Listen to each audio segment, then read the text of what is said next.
Three,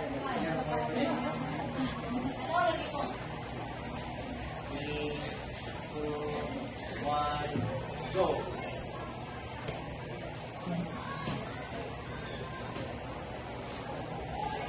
The 1987 Constitution. Preamble.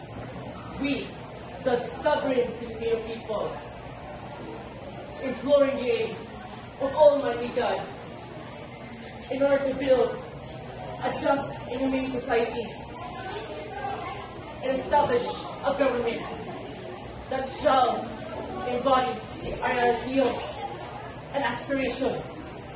Ideals and aspiration? Ano to?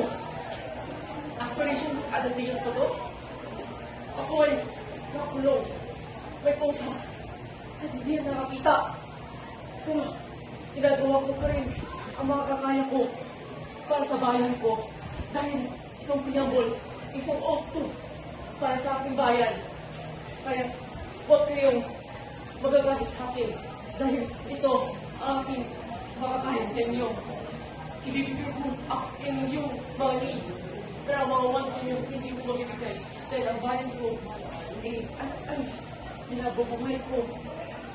Kaya, preamble, we, the sovereign Filipino people, imploring the aid of Almighty God in order to build a just and humane society and establish a government that shall embody our ideals and aspirations, promote the common good, conserve and develop our patrimony, and secure to ourselves and our posterity the blessings of independence and democracy under our law and a regimen of truth, justice, freedom, love, equality, and peace. To ordain and promulgate